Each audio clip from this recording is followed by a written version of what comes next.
Hello, everybody. Welcome to my live stream, the Epic Marvel Podcast live stream. And I'm here today to talk about one Epic collection and two DC Finest. One that I'm unboxing and looking at for the first time, and the other one that I got a few days ago and couldn't wait to do a live stream. So I just opened it right up and started reading it because I was very excited. So here we go.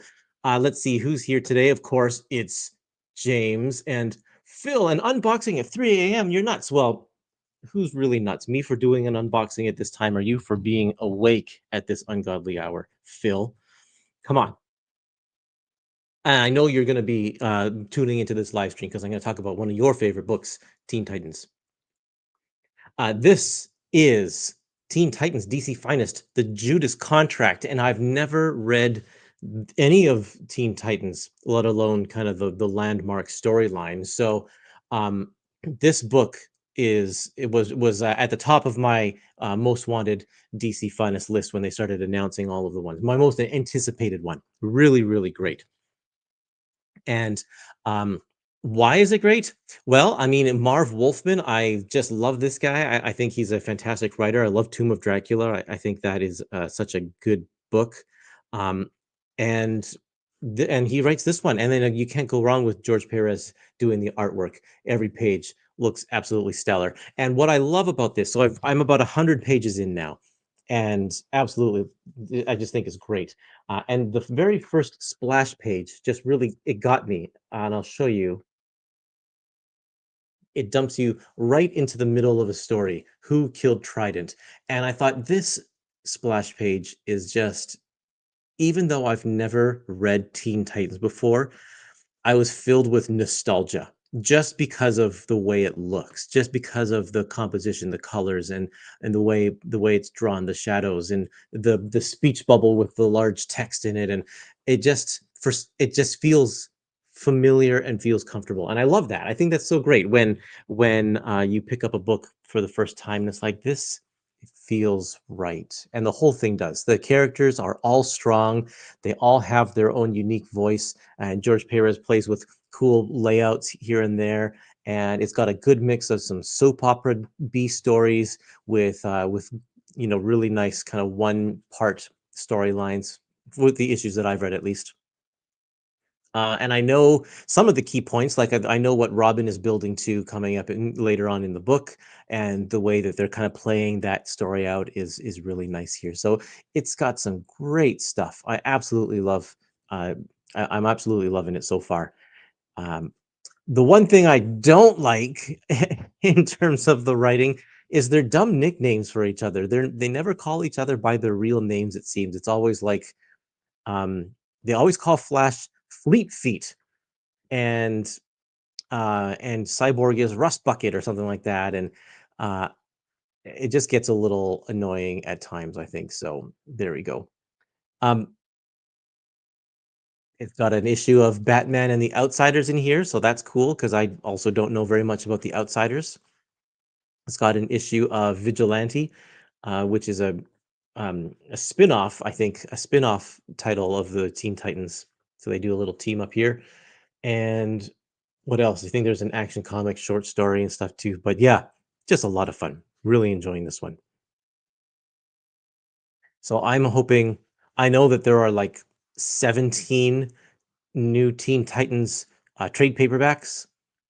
And so if those run roughly, I don't know, 200 pages each or so, then you probably get three of those in, nah, they probably are more like 300 pages, right? You probably get two of them in one of these books. So you're talking about the whole run of New Teen Titans is like 8 volumes or something.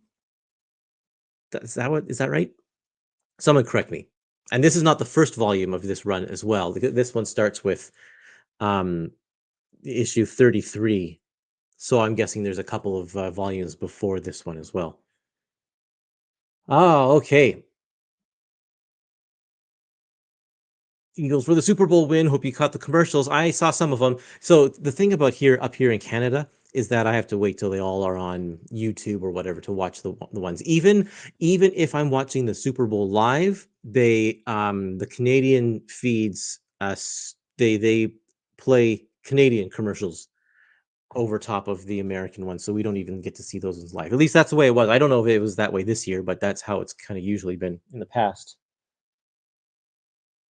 Okay, let's do one more DC Finest, and then we'll look at the Epic collection. Matt says, I've never read the Judas Contract, sadly, just like me, so I'm excited for you, and I hope to get it down the road myself. I hope you can get it down the road as well, because if that's the highlight. I mean, the whole thing is good so far. Very much enjoying it. Okay, so this one,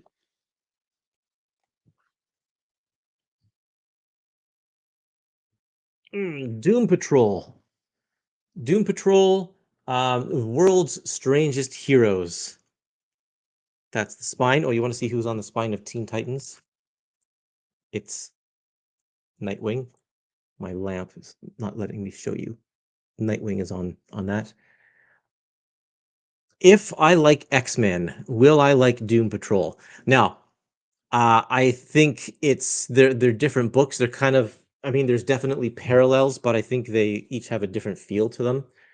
Um, if you're comparing Doom Patrol to the 1960s X-Men, I think you might like it better.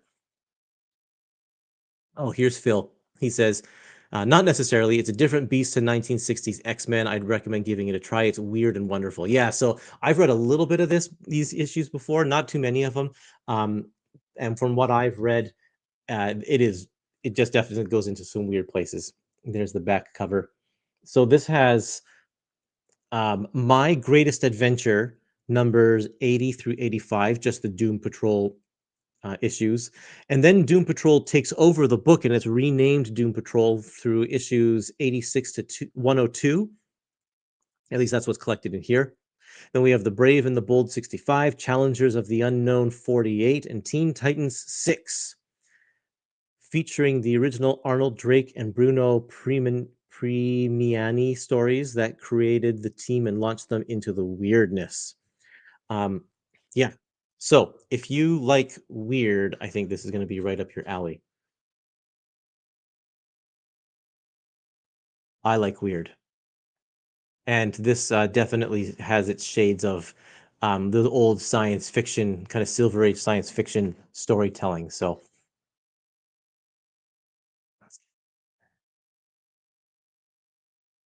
it looks very classic. And I think that some of the things that I don't like about the Silver Age is just kind of how goofy DC gets with it. That was evident through the Aquaman and the Supergirl DC Finest books. They're just kind of they do a lot of ridiculous things, and I think that if they I think those books are goofy in a way that relates to a younger demographic because they are writing for a younger demographic. This goofy is a different type of goofy. It's weird and they really lean into it in that and they just go into weird places. You know what? I'm pretty sure that there is a gorilla in almost every DC Finest that I've read so far. Uh, it, at least one shows up in every book. DC has a weird obsession with gorillas. It's so strange. Um, I wonder if one will show up in that DC in the Teen Titans book. But yeah, looks good. All of this stuff has been released before in omnis and in old paperbacks, and so the restoration had been done a long time ago on these books, and it looks really nice. Looks nice and sharp, nice and clean. Even they've even toned down some of these yellows. It looks like, and I don't know, like some of those yellows don't look nearly as bright and vibrant as they usually do. The magenta still kind of looks really, really bright on this paper. But yeah, looks good.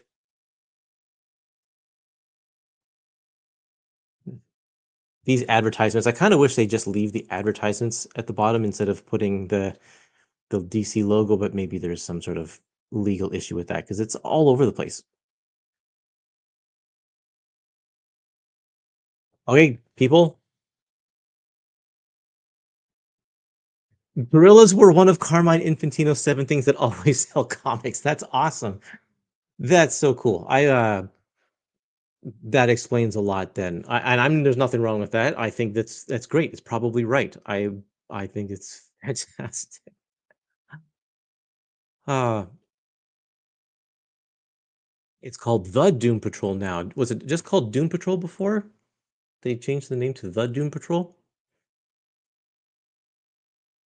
I like that DC Finest spine design character boxes don't always match the cover like Epic Collections. A lot more flexibility to pick a better shot of the character for the era. Yeah, they definitely have been doing the character profiles. I don't think any of them have been action shots yet.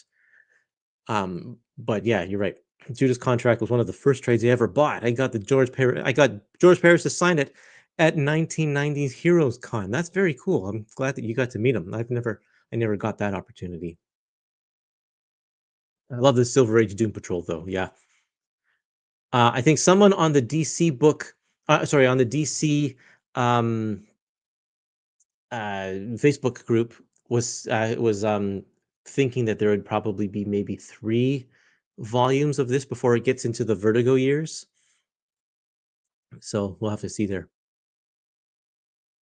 Purple covers, that's another one that sells. I don't recall seeing a whole lot of purple on the covers in this era, but maybe. I suppose that now that I here's a blue one. I suppose that now that I know that fact, maybe they'll stand out to me.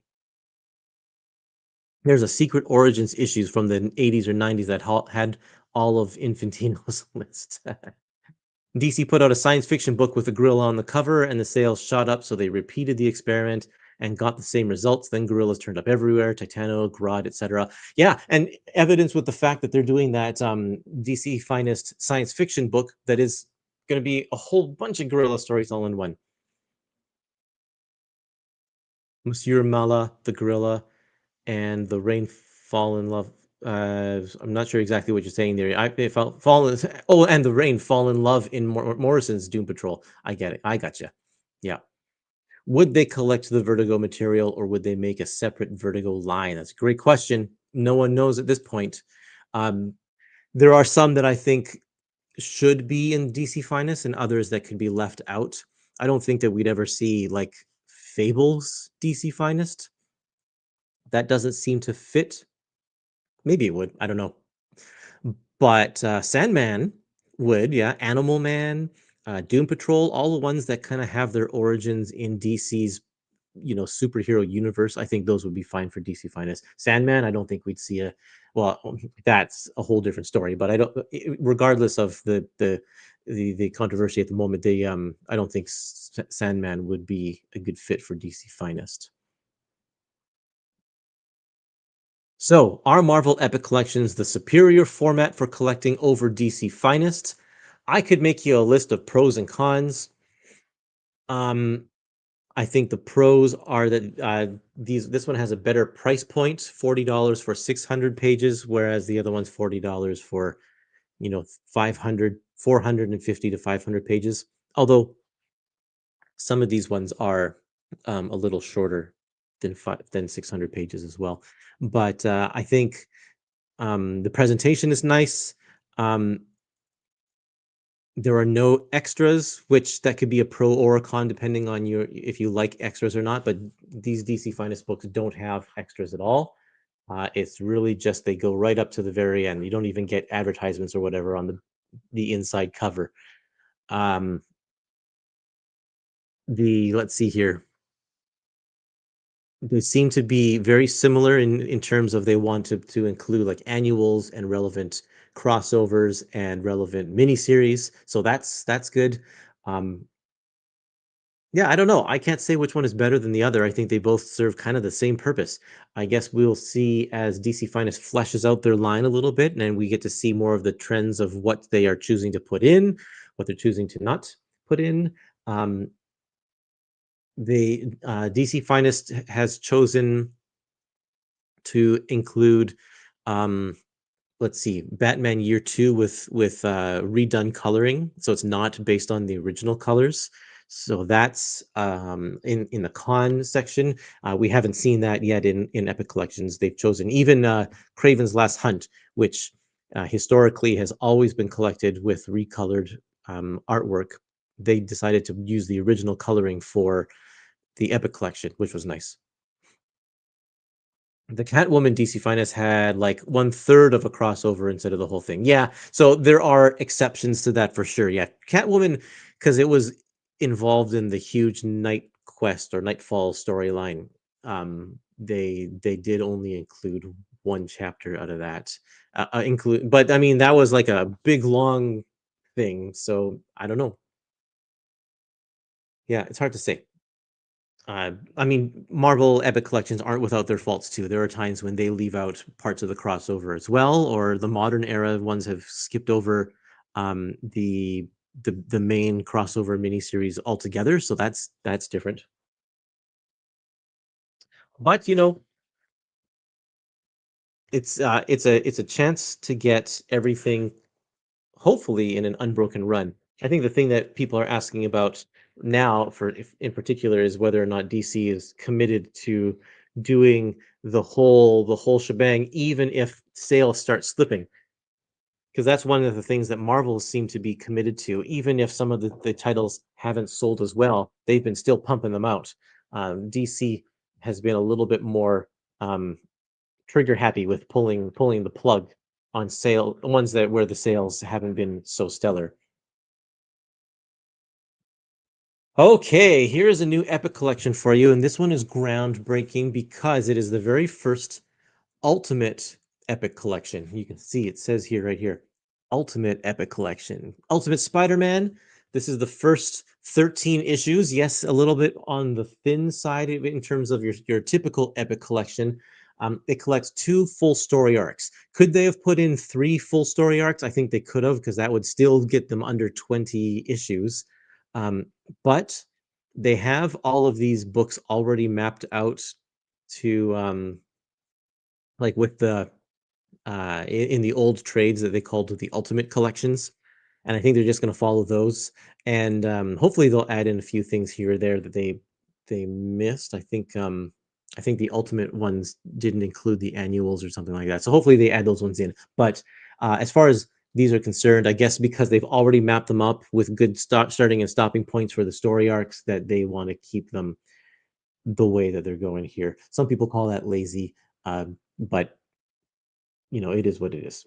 So this is collecting material from 2000 and 2001. The Ultimate line, for those of you who don't know, there was a period where um, Marvel was kind of revisioning their whole business practice, and they wanted to have a few titles that were free of continuity. So they started Spider-Man, X-Men, Avengers, and Fantastic Four in this new universe called the Ultimate Universe, where they kind of start from the very beginning and give a modern spin on the origins of these characters. So this one's written by Brian Michael Bendis. I'd say this is kind of where he really rose to fame and popularity because of this book, which was a huge seller at the time, with art from Mark Bagley, who was pulling out I think, some of his best stuff here.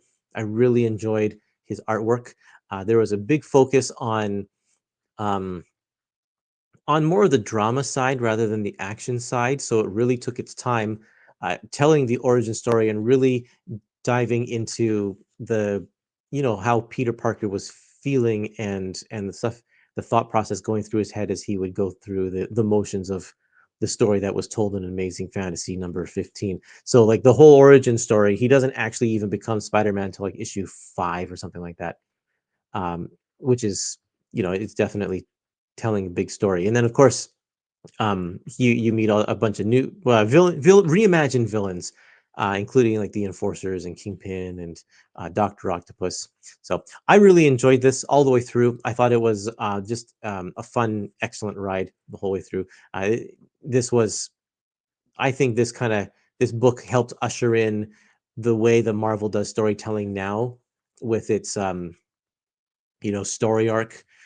Um, built for a trade paperback. It's kind of when Marvel started doing trade paperbacks as well. So whether you like that or not, it's up to you. But I think this is a great read. How many pages and price for Ultimate Spider-Man? Well, I don't really know. They don't have page numbers in this one here. But I'm gonna guess it's probably around 400, somewhere around there. And the price point is $40. So And the Canadian price is $50, so that's actually cheaper because this one gets a $40 price tag as well, but in Canada it's $55, $54. So this is cheaper because it has fewer pages, I guess. I don't know. Good deal for us Canadians. The old hardcovers also collected the same material, I believe. Yes, they typically collected 2 story arcs in 1 volume. Going to 21 issues would make the book 521 pages, which is still doable for epics. Absolutely. Lots of them get up to that. Let me see here. I said that comment already. Gabriel says, "Good to catch you. I love Marvel Epics and DC Finest. They are great format, even the compendiums. I wish Marvel did compendiums too. Yeah, those ones I think they get a little too thick for me. I wish that I'm totally fine with buying 2 books rather than one huge one. This is my best friend's version of Peter. Yep, for a lot of people, I think. Bagley's work on both 90s Amazing Spider-Man and Ultimate Spider-Man in the 2000s is great. I agree. I've loved him. He's kind of my introductory Spider-Man artist. He was the guy that kind of made the biggest splash when I was just kind of learning about comics in the 90s. So he kind of defined the character for me. When the time comes, I guess I will do the upgrade from the latest version of Man of Steel released to DC Finest. Is it correct to say upgrade? I think so. Whenever people say downgrading Omnis to Epics, it's like, nah, I think that's an upgrade. Wiki says Ultimate Spider-Man has 350 pages, or 352. Yes. So yeah, that seems about right. It's about half the size of a DC Finest, which is 600. So they're a little bit wider than the half, but there you go. So what do you think of this new trade dress as well? It's red. I think we're for the ultimate ones, we're going to get different colored spines, and they still keep the logo at the top, and all of this title lines up with the other ones. This spine, all of these still line up with the other Epic collections, which I don't have any up here to compare. I should have brought one with me to compare, but it'll still line up on your shelf. It'll stand out a little bit because it's a different color, but once we have a bunch of ultimate ones together, if you group them all together, I think they'll look pretty good together. Well, X-Men's going to be gold, Ultimates is going to be gray, and Fantastic Four is going to be blue. And they're all coming out like 1 month at a time, so we're going to get a whole bunch of them. I don't know when they're going to offer the oh yeah, there's the gold right there. I don't know when they're going to offer the second volumes, but maybe we'll see that in the next round of announcements. Which are they coming? I have no idea. Omar said that he got a list from them, and then they took it back because they're going to make some changes. So we're waiting for them to make those changes.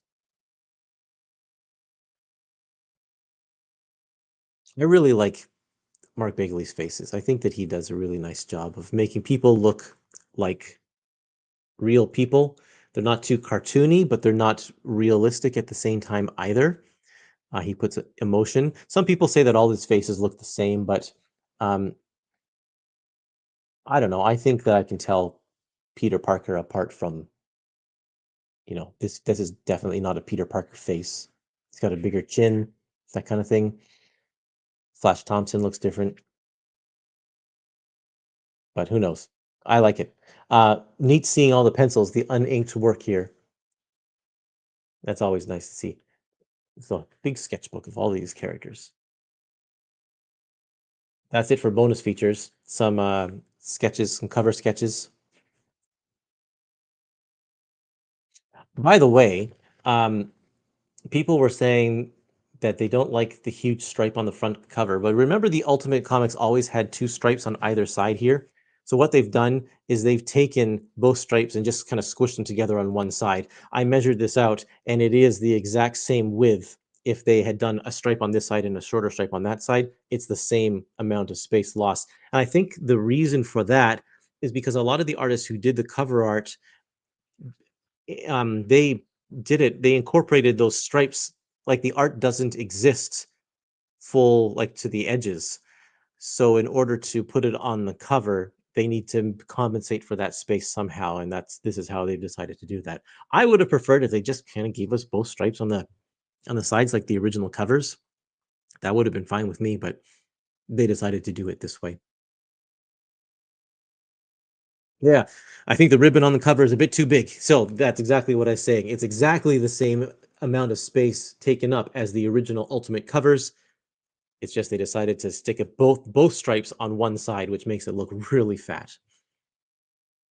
Those Ultimate trade dresses are really clean. Kind of makes me wish the classic and modern epics had colored spines now. That's been a lot. There have been people saying that from the very beginning that an all black shelf looks kind of boring. Um, I personally think it's great. It looks like a set of encyclopedias, but there we go.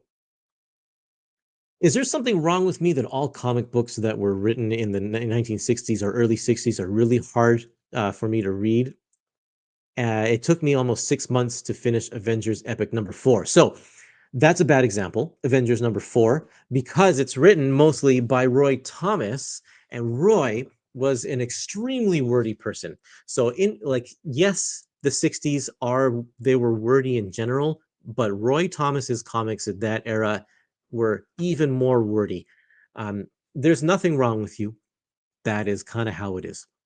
It'll take everybody a long time to read Roy Thomas's stuff, and a lot of it is that Stan Lee, because um, he loved to write and made sure that every character in the book, in each panel, had something to say, um, and he loved to be very verbose in his narrative captions, and that was kind of the style. The style was to add a lot of that into the book.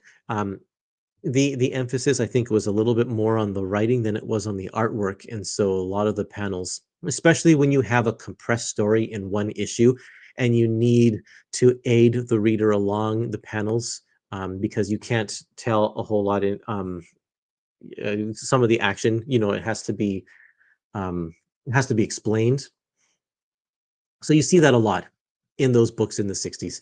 And there's nothing wrong with that. It was just a different style, and it takes a little bit more work. It absolutely does. And then Brian Michael Bendis comes along and he changes that. Like, this book really did change a lot of that. He used very, very sparse narrative. In fact, a lot of times, I think in most of these books, there's no narration. He relied completely on the visual narrative and using the speech balloons to guide you through the panels and stuff like that. It meant that Mark Begley really had to step up and think a lot more about the way he told a story through the artwork, because there was no falling back on the narrative. There was no falling back on the writer saying, "Well, if the artwork comes and it's not clear, I can just put in a caption to explain what's going on." There's nothing, none of that. This is internal monologue here, which was used to catch the readers up to snuff on what's going on with the previous issues. But um, you never get an outside narrator in these books, and that's kind of how Marvel does things now in general. Brian Michael Bendis changed that with this book. I guess trade paperbacks have been selling more and more, so they're coming out quicker. Yeah, I mean that's absolutely true. Um, the The part of it is that they also there's a higher return because you've already paid the writer and artist for their work, so you're not paying those initial writing and drawing fees. Um, you're now just paying residuals, so there's a higher return. It's cheaper to print a book like this than it is to print a single issue, so there's just the cost per unit goes way down. Yeah. Bendis and company have trained readers how not to read it, dumbing down on language skills. Yeah, I mean, you could definitely make that argument for sure, that you don't get the same vocabulary in there. But at the same time, it's also training people to read the artwork differently and to interpret the images in a way different way than way back in the 60s as well. Yeah, a lot of writers wrote a lot of dialogue in the condensed strips. Yeah, that's what scripts. That's what I was saying as well. Um, yeah.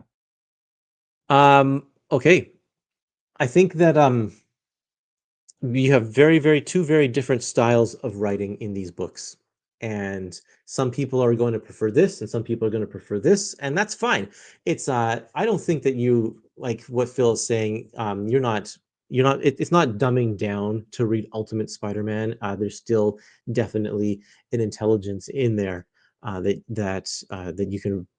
you need to be able to comprehend what's going on through the storytelling.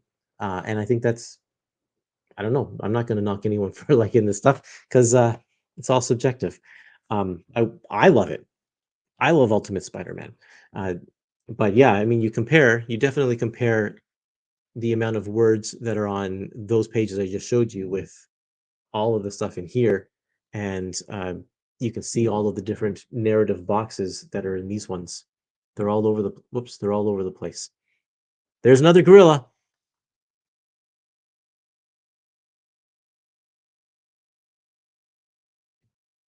It's interesting because this much dialogue and narration is pretty specific um, to North American comics.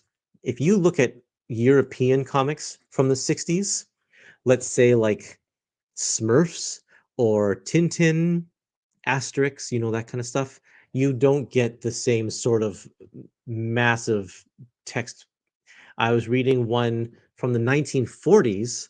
Um, what was it called?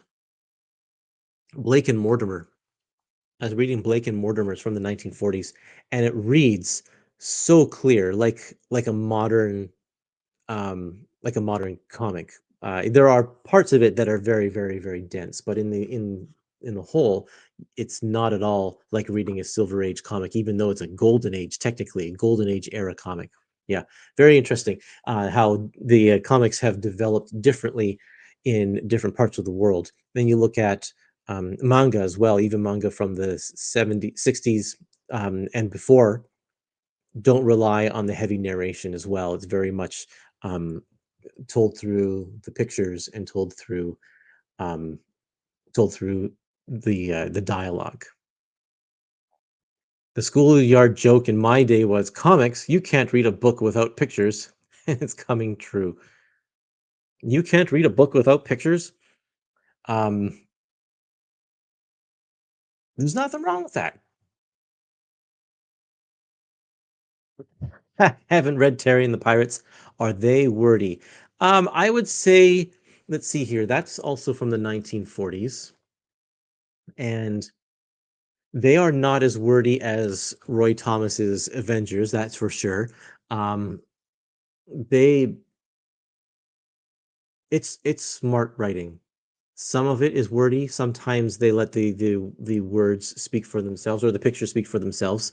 Um, I think that reading Terry and the Pirates has a very contemporary feel to it. Um, maybe not so contemporary. I would say maybe like 1970s feel to the writing, even though it's done in the 1940s. Of course, they are limited to just 3 panels per day. So they do try and cram in as much as possible. But Milton Caniff loved to draw, and so he would focus on the artwork a lot and try to keep the words to a minimum. But they you should try it out. You can find samples of it online. There's lots of websites. If you go to public domain comic websites, like the ones that scan in public domain comics, there's a bunch of Terry and the Pirates there because the comics that they were reprinted in are now public domain. So you can uh, sample some of it yourself. It's good. What's your opinion on Bendis overall? I think he's great. I love him. I think he's so much fun. It's not the most, I mean, depending on the book you're reading, not the most in depth or deep. It's a lot more kind of like big blockbuster popcorn kind of writing. But I do really like his style, and I think that stems because I love Ultimate Spider-Man. I really do like the way that he does his dialogue and interactions And um, I think that a lot of people don't like his style. I think his style is great. Um, I haven't read everything he does. I actually haven't read his X-Men, which people are pretty down on. They don't really like his X-Men at all, so I can't comment there. But I think Daredevil is fantastic. That book is just amazing. Um, what else did he do? Alias. I love Alias. That book is so good. Um, and have I read his crime books? I have. I've read Jinx, and I think I've read Goldfish, but that was many, many years ago. And he actually draws those too, which is pretty amazing. I didn't even know he was an artist before I read those ones, but they're pretty good. They're a little bit more rough. I think he wasn't as refined. Oh, Powers. I really like Powers as well. Yeah. And New Avengers I still love too. I think that was fun. It doesn't hit the same way that Ultimate Spider-Man does, but it was fun from start to finish. It was one of those ones where I just had a great time reading it. Does it stand out as his best work? Maybe not, but it's not bad by any stretch, I don't think. For my money, New Avengers, Daredevil, and Ultimate Spider-Man are solid gold. A lot of people roast him for his dialogue, but I actually like it a lot. Pretty realistic and a fun read. Yep, that's my feeling as well. It's weird how many people really dislike Bendis, but he was given so many of Marvel's big properties. Well, he was super popular. He was bringing in the numbers. And so of course, yeah, that's what he's going to they're just going to say they're going to keep on giving him books if he's going to make him go from zero to hero. That's for sure. You can argue Marvel had a Bendis era. Absolutely. It was the secret war to I don't know what was the last thing he did. I can't remember, but yeah, there was that period, the Avengers disassembled Civil War era. That was the Bendis era. Yeah, what is he up to these days? I don't even know. I don't follow what. Oh, I liked All New X Men. That was Bendis, right? The one with the teenage X Men. I thought that was fun. I didn't really care for his Guardians of the Galaxy. So yeah. Which one of the classic secondary Spider-Man titles do you want the most in epic form? That's going to be Spectacular Spider-Man for sure. I loved that title during the Jerry Conway run when when he was doing work with Sal Buscema. The like Silvermane and the Tombstone storyline and stuff like all of that. I love that. I thought that was a really really great era of Spider-Man. So I want to see that collected. I think that was really good.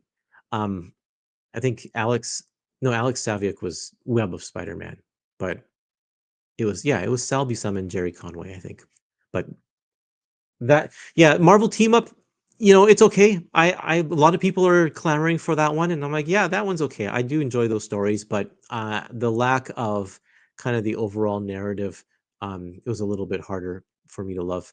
Web of Spider-Man had no real great um like outstanding story arcs or anything like that. It was kind of treated as a rotating series of writers and artists that got to do a little story arc and then move on.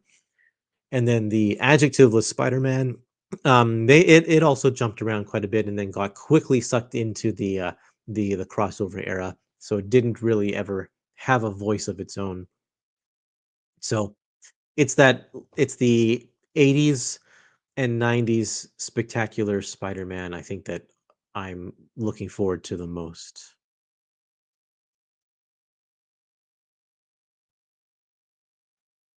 Um, then he went to Guardians of the Galaxy and X-Men slowly stopped. I believe his last work at Marvel was Defenders. Oh, okay.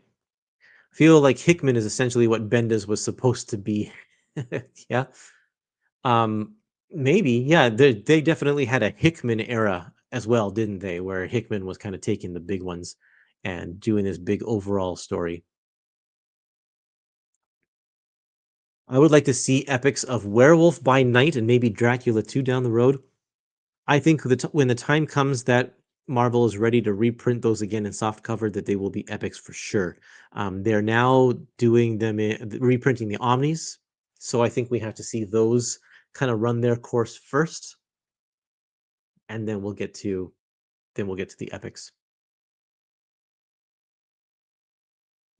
I really want to see the 90s Conway run in Epic or Omni, but I wonder if they'd have to map it so that it includes both Spectacular, which he did with Buscema, and Web, which he did with Saviuk. There are periods where they kind of weave in and out.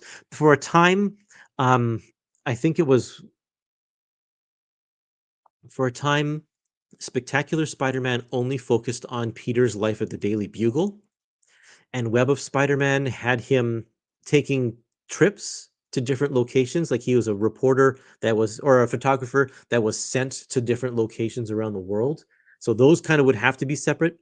But then, yeah, then there's the crossover, the continuity time when they crossed over a lot. Have you read Ultimates by Mark Miller? Absolutely, I have. I loved it when it came out. I thought I was on board, and it was like it was so different and so exciting. Um, haven't read it for a very long time, so when this epic comes out, I will read it again, and maybe a lot of people say it doesn't hold up, but man, it was explosive and dynamic and so exciting, and it was edgy in that time when everybody wanted everything to be edgy, and it was kind of that response to in the post 9/11 world, the newly 9/11 world that we are living in, and I think that it definitely served its purpose at the time. Is it good now? Can't say. I don't know. I will tell you when when it comes out. Oh yeah, they're into the masterworks with Dracula and Werewolf now, which is good. Which means that if they do that, we'll have some nice new quality scans when they get to Epic collections. Also reading the Bendis Guardian Omni, it's so fun, but they just keep everything too relative to Earth. Interesting, yeah. Well, folks, what did we talk about today?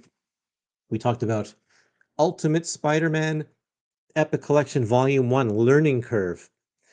Let's see, what does the actual copyright information say? It says Ultimate Spider-Man Epic Collection. So they don't call it the Ultimate Epic Collection on the inside in the legal stuff.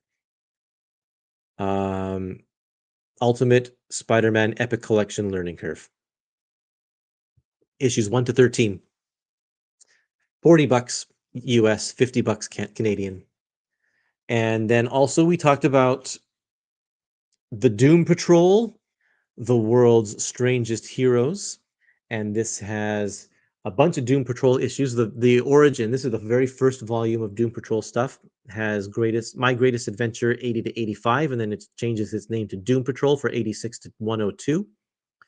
Then Brave and the Bold 65, Challengers of the Unknown 48, and Teen Titans number 6. Great Silver Age, maybe some of the best Silver Age DC stuff that I've read so far, and I haven't read much, so I'm looking forward to digging into that book more. And then also we talked about Teen Titans, the Judas Contract, which has um, New Teen Titans 33 to 40, New Teen Titans Annual number 2, and then the title changes to Tales of the Teen Titans numbers 41 to 47, and Tales of the Teen Titans Annual number 4, and then Action Comics 546, Batman and the Outsiders 4, Vigilante 3, and pages from World's Finest Comics number 300. Almost the entire thing is drawn by George Perez, except for some of those guest appearance issues, and it is really, really cool. Like I said, I'm about 100 pages in, and it is top notch, really great. But it'll probably take you a little while to read. I think I read the annual. I just read the annual number 2 this morning, and it's um, what is this? 40 pages. I think it took me half an hour. Um, 40, 42 pages. 42 pages took me half an hour. So yeah, it's definitely a more dense read, but it's worth it. It's super good. Okay. Um, Please like this video if you haven't already. It's always appreciated when you are able to, when you like or subscribe to the YouTube channel. It helps me out with the algorithms and such. Um, yeah, I think that oh, here's an interesting comment. Miller's Ultimates perfectly captures the toxic politics of the Bush era, and it's maybe the most interesting Miller book in terms of structure. That's interesting. It'll be neat to read that with that in that frame of mind with the retrospect, and I wonder how that plays in. Yeah, it's an interesting comment. I was 14 and loved Saviok drawing Webb, Larson, and Begley and Amazing, McFarlane in the beginning for Spider-Man, and Buscema in Spectacular. Great times. Yes, absolutely. Okay, thanks everybody. Thanks for watching. I hope you have a great evening, and we'll catch you next time when I'll have another Finest and another Epic collection to show you. See everybody later.